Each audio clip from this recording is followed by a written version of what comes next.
चुनावी वर्ष है और हर एक पार्टी कहीं ना कहीं चुनावी परीक्षा को उत्तीर्ण करने में लगी हुई है। नमस्कार, आम जनता की आवाज़ हिम एक्सप्रेस टीवी में एक बार फिर से आपका बहुत बहुत स्वागत है। मैं आपका दोस्त अभिषेक पठानिया अपने सहयोगी अक्षय कुमार गौतम जी के साथ। जी हाँ दर्शकों, आज कुछ बातचीत आम जनता से करेंगे, किस पार्टी की तरफ कितना रुझान उनका किस तरफ है। और कहीं ना कहीं आपको ज्ञात होगा कि हर एक पार्टी जो है कहीं ना कहीं बेहद ही सक्रिय होती हुई नजर आ रही है, चाहे वो कांग्रेस पार्टी की बात की जाए या आम आदमी पार्टी की बात की जाए या वर्तमान जयराम सरकार की बात की जाए। हर एक पार्टी अपने हर एक दाव पेच जो है वो आजमा रही है ताकि जो सत्ता में है वो दोबारा सत्ता में आ सके, और कहीं ना कहीं जो सत्ता में नहीं है वो भी अपनी सत्ता जो है हिमाचल प्रदेश में ला सके। तो कुछ बातचीत जो है आम जनता से जानेंगे, आम जनता का रुझान जो है जानेंगे और आपके समक्ष जो है उनको लेके आएंगे किस तरह से क्या कुछ कहना है उनका, किस तरह से इन आगामी चुनावों को देखते हैं। तो चलो चलते हैं, उनसे ही जानते हैं इस चीज़ को। चुनाव नजदीक आ रहे हैं, क्या लगता है कौन सी पार्टी की सरकार बनेगी? मैं तो बोलता हूँ कि ये दोनों पार्टियाँ यार कुछ भी नहीं है, कुछ भी नहीं है। थोड़ा बहुत कांग्रेस करती भी थी, बीजेपी तो बिल्कुल ही निखिरत है। दिल्ली में बैठी है वो भी है और यहाँ बैठी है वो भी। इनको अपना बस हेलीकॉप्टर आया, दिल्ली चले गए, दिल्ली से धर्मशाला आ गए, धर्मशाला से शिमला चले गए, बस यही है, बाकी कुछ नहीं है। आम आदमी पार्टी को किस तरह देखते हैं? कुछ कर रही है वो, पंजाब में अच्छा किया है, दिल्ली में अच्छा कर रही है, पर उस पार्टी को वो चलने नहीं दे रहे हैं, बड़ी पार्टी है, ये बात है। आपका समर्थन किस पार्टी को रहेगा? हम तो देखते हैं ना किस पार्टी को देखते हैं, हम जो हमारा अच्छा कैंडिडेट होगा उसको देंगे। अगर आम आदमी पार्टी का कैंडिडेट जो है यहाँ से उतारा जाता है, अच्छा होगा, तो आप उसको फिर हम उसको समर्थन करेंगे, पक्का करेंगे, 100% करेंगे। इसी के साथ चुनावों पे चर्चा को लेकर कुछ बातचीत जो है यहाँ के जो स्थानीय लोग हैं उनसे करना चाहेंगे, किस प्रकार से आगामी चुनावों को देखते हैं। सर क्या नाम है आपका? मेरा नाम विजय सिंह गिल। विजय जी, चुनाव नज़दीक आ रहे हैं, क्या लगता है कौन सी पार्टी हिमाचल प्रदेश में सत्ता में आएगी? देखो जी, पार्टी आने वाली बात तो ऐसे है ना जी। देखो जो भी पार्टियाँ आती है, कांग्रेस आती है, बीजेपी आती है, कोई भी पार्टी आती है, अदर पार्टी हमारी मतलब अदर पार्टी मीन्स की हमारी बीजेपी या कांग्रेस जो भी आती है, जब भी इलेक्शन नज़दीक आते हैं तो बड़ी बड़ी घोषणाएँ करते हैं जी, ये काम हो जाएगा, ये हमारा काम फलाना काम हो जाएगा। अब देखो जी, हमारे रोड उस रोड पे घर है जो स्टेडियम की तरफ से जाता है, तो आज से मेरे मैक्सिमम 5-6 साल से जो लाइटें पेंडिंग पड़ी हुई हैं, और 2-3 मतलब पिछली बार जब इलेक्शन हुए तो इन्होंने फटोफट आके क्या किया कि जी खंबे पे ऊपर चढ़ गए जी, लाइटें तारा सीधी लग पड़े करने को, लाइटों का स्टॉक रख दिया। इलेक्शन हो गए उसी दिन वो काम ठप, पता नहीं तारें कहाँ गई, वो लाइटें कहाँ गई, कोई हिसाब किताब नहीं लगता है। सारे आके हमारे नैरिया जी भी आते हैं, घोषणा कर जाते हैं, करते कुछ होता है, इनसे कुछ काम इन्होंने किया ही नहीं है कोई भी। 9 नंबर वार्ड पे सर बहुत बुरी हालत है, आते हैं पता नहीं क्या सोच के आते हैं और क्या सोच के वो बोल के चले जाते हैं, होता इनसे कुछ भी नहीं है और करते ये लोग कुछ भी नहीं है। और हम इस बार ये चाहते हैं कि हाँ, बदलाव होना बहुत ज़रूरी है। अगर आम आदमी पार्टी की बात करें तो हिमाचल प्रदेश में कहीं ना कहीं सक्रिय होती हुई नजर आ रही है, क्या लगता है हिमाचल प्रदेश में आम आदमी पार्टी की सरकार जो सत्ता में आ पाएगी? देखो जी, आम आदमी पार्टी की अगर बात की जाए ना, अगर आम आदमी पार्टी ने जैसे दिल्ली में काम किया हो ना, जैसे पंजाब में घोषणा कर रहे हैं, तो हम तो ये चाहते हैं कि हिमाचल में भी आना बहुत ज़रूरी है। आपका समर्थन किस पार्टी को रहेगा? देखो जी, हमारा समर्थन ये है कि हम तो एक शॉपकीपर आदमी हैं, हमने तो रोटी कमा के ही खानी है, और महंगाई के हिसाब से बात की जाए ना तो हम आम आदमी पार्टी को ज़रूर वोट देंगे। आप केजरीवाल की बात की है, आम आदमी पार्टी की बात की है, तो कौन सी नीतियां उनकी प्रभावित करती हैं जिसको लगता है कि आपको इनको वोट करना चाहिए? देखो, सबसे पहली तो बात ये है कि मैं ये केजरीवाल के बारे में बाद में बात करना चाहता हूँ। पहले तो हम एक इस मुद्दे पे आते हैं कि जो बीजेपी वाला मुद्दा। सर आज मुलाजमों की हालत देखो, 2002 के बाद जितने मुलाजिम रिटायर हुए हैं उनकी पेंशनें नहीं है, हालत देखो, रोड पे आ गए हैं वो। जयराम ठाकुर के सामने हाथ फैला रहे कि सर हमारा जो ये मुद्दा है, इस मुद्दे को लेके हमने नौकरी नहीं की हुई है। चलो हमारे किसी रिश्तेदार ने, हमारे भाई बंधु ने नौकरियाँ की हुई हैं, हमने तो नौकरियाँ नहीं की हुई हैं। जिन्होंने की हुई है उनका तो हक क्या ये नहीं है। और ये बोलते हैं कि आपको बुढ़ापा पेंशन, ये बोलते हैं कि आपको फलानी पेंशन, ये 60 साल के बाद आपको 3000 रुपये पेंशन, 70 साल के बाद, जो भी इनके मुद्दे हैं, जो असली पेंशन है, जो असली हक है पब्लिक का, वो तो ये लोग दे नहीं रहे हैं। खुद के इनके 2 बार एमएलए बने, 3 बार एमएलए बनते हैं, 4 बार एमएलए बनते हैं, तो इनको 4 पेंशन मिलती हैं। सर शायद मुझे तो आई थिंक नॉलेज नहीं है, पर मैंने सुना हुआ है। यस नो बात है, ये बताओ सही है? सही बात है। अब पंजाब में आम आदमी पार्टी ने ये कर दिया कि जो एमएलए चाहे एक बार बने, चाहे 10 बार बने, चाहे 4 बार बने, सर उसको पेंशन एक मिलेगी। ठीक है, उस बंदे ने स्ट्रगल किया हुआ है, उस बंदे ने मेहनत की हुई है, एमएलए बनना भी बड़ी सौखी बात नहीं है, उसने वोट किया, उसकी पेंशन की भी हकदार वो है। वो सारी पेंशनों का नहीं है, 4 बार अगर 4 बार बने या 5 बार, एक पेंशन वो ले सकता है। तो लेकिन आम पब्लिक को भी ये मतलब ये नीतियाँ होनी चाहिए जो आम पब्लिक को भी पेंशन, आम जो मुलाजिम है बेचारे वो रिटायर आ गए हैं, आज देखो घर में बैठे हुए ऐसे देख रहे हैं, उनको कोई सहारा ही नहीं है। देखते हैं कि चलो हर एक बंदा मुलाजिम है, तो दूसरे कोई बंदे मुलाजिम 2002 के पहले उनको पता कि 1 महीने में हमारी पेंशन पड़ जानी है, तो हमने ये बात करनी है, ये काम करते। बुजुर्गों की बड़ी ज़्यादा इच्छाएँ होती हैं, है ना।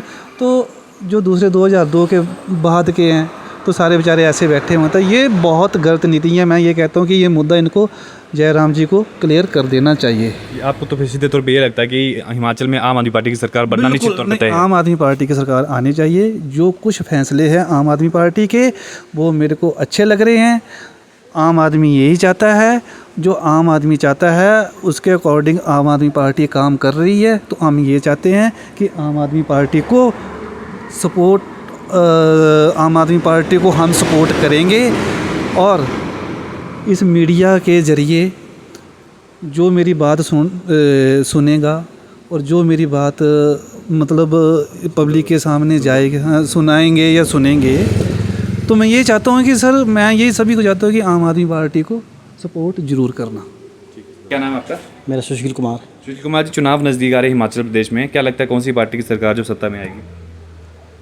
हम तो बीजेपी को करेंगे सपोर्ट, बाकी देखते हैं कौन सी पार्टी आती है वो तो बात कर रहा है, पर बीजेपी को करेंगे सपोर्ट क्योंकि बीजेपी पार्टी ठीक है। तो सर बीजेपी पार्टी की कौन सी नीतियाँ जो है आपको प्रभावित करती हैं विशेष तौर पे? नीति सारी ठीक है इनकी, कोई है नहीं खराब इनकी नीति, सब ठीक है नीति इनकी। तो सर जिस तरह से महंगाई बेरोजगारी लगातार बढ़ रही है, उसको लेकर भी कहीं ना कहीं जनता निराश है, तो क्या कहें? जनता क्यों निराश है? उनको महंगाई भत्ता मिल रहा है, परेशान तो बेचारे आम आदमी है जिनको नहीं मिल रहा कुछ भी, पर वो भी ठीक है, होगा उनका कल्याण सबका होगा। जी, आप आम आदमी पार्टी की बात की, आम आदमी की बात की है, तो आम आदमी पार्टी की सरकार भी हिमाचल में सक्रिय है, क्या लगता है कि वो कर नहीं कर पाएंगे? अगर वो आगे भी जाती है तो जो भी आम आदमी पार्टी है वो मतलब आम आदमी है जो परेशान हो जाएगा सारा।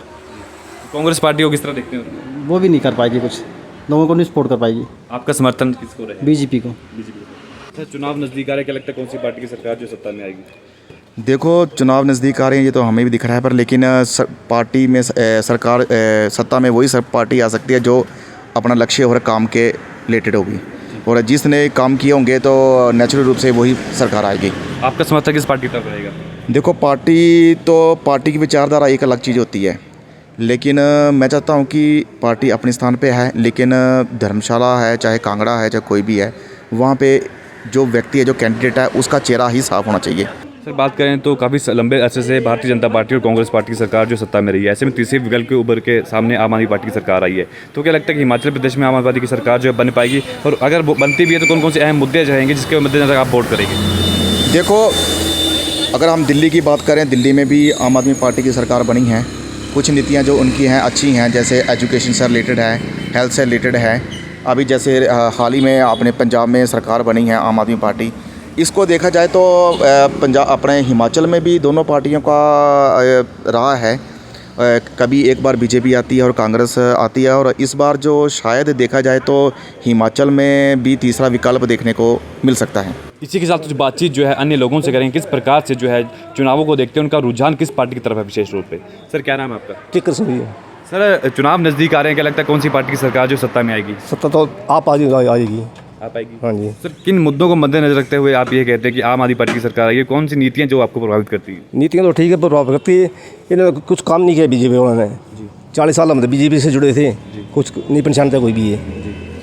तो सर क्या कहेंगे आप, कौन सा आपका समर्थन किस पार्टी की तरफ रहेगा? देंगे आपको, देंगे चौधरी, आपको देंगे चौधरी देंगे। सर महंगाई और बेरोजगारी को किस तरह देखते हैं? बेरोजगारी जो चली है वो तो बहुत आई है। बाकी बोलते हैं बस का किराया काम कर दिया, ये कांगड़ा का टिकट है, लेडीज़ का 35 रुपये, जेंट्स का 35 रुपये, ये देखो कितना है, परसों की है सब। क्या लगता है कि आपका इस तरह से सरकार कार्यरत रही तो आगामी चुनावों में किस तरह का प्रभाव जो है उनका पड़ सकता है? बोलते हैं ना लेडीज़ को 50% हो गया किराया, 50% हो गया, प्राइवेट वाले 30 रुपये ले रहे हैं, 35 रुपये ले रहे हैं किराया। हिमाचल पथ परिवहन में 50% की छूट जो थी महिलाओं नहीं को, है, ये सस्ता में टिकट है, परसों बैठे थे। बाकी प्राइवेट 30 रुपये करे हैं, इन्होंने 70 रुपये कटे हैं 2 सवारी के, लेडीज़ भी साथ थी। कहाँ करे काम हुआ? क्या लगता है हिमाचल में कौन सी सरकार आएगी फिर? आएगी तो आप ही आएगी। आप ही आएगी। हाँ जी। हाँ। ऐसा कि आप आदमी पार्टी कौन कौन सी नीतियां जो है आपको प्रभावित करती हैं? अगर हिमाचल प्रदेश की बात करें तो 70 सालों से भारतीय जनता पार्टी और कांग्रेस पार्टी ही सत्ता में रही है। ऐसे में तीसरे विकल्प के रूप में आम आदमी पार्टी सरकार सामने आ रही है, तो क्या लगता है कौन सी नीतियां आपको प्रभावित करती हैं उनकी? स्वास्थ्य, स्कूल की नीतियाँ, हर एक चीज़ जो उनसे उनकी साफ़ सुथरी नीतियाँ, और बिल्कुल साफ़ सुथरा उनका काम चल रहा है पंजाब में भी और दिल्ली में भी। तो हिमाचल में हम साफ़ सुथरा काम चाहते हैं, उसके लिए हम आम आदमी पार्टी को लाना चाहते हैं और के चौधरी जी को। मुहिम जारी है, हर विधानसभा क्षेत्र में जा के जो है घर द्वार तक लोगों से बातचीत की जा रही है, किस प्रकार से आगामी चुनावों को देखते हैं और किस पार्टी की तरफ रुझान जो है इनका है। तो इसी के साथ हम कुछ बातचीत यहाँ पे लोगों से करेंगे, किस तरह से इन आगामी चुनाव को देखते हैं। सर क्या नाम है आपका? राजेंद्र सिंह। इनके चुनाव नज़दीक आ रहे हैं, क्या लगता है कौन सी पार्टी की सरकार हिमाचल प्रदेश में बनेगी? हिमाचल में सरकार तो मिली जुली बनेगी, क्योंकि बीजेपी से तो लोग वैसे ही रुष्ट है, कोई काम नहीं किया, कोई भी चीज़ें सही ढंग से नहीं। आज धर्मशाला का देख लो, स्मार्ट सिटी के जब उस टाइम में 5 साल हो गए, एक वो नहीं हुआ, एक काम तक पूरा कंप्लीट नहीं हुआ। ऐसे अधूरा काम है, सारे अधूरे काम हैं। यहाँ देख लो, यहाँ भी ये जो बाढ़ मर्ज किए थे उन्होंने, सारे के सारे सिर्फ एक वो फर्श डाला हुआ और एक लाइट टांग दी है बस, बाकी और सुविधा का नाम का कोई नहीं है।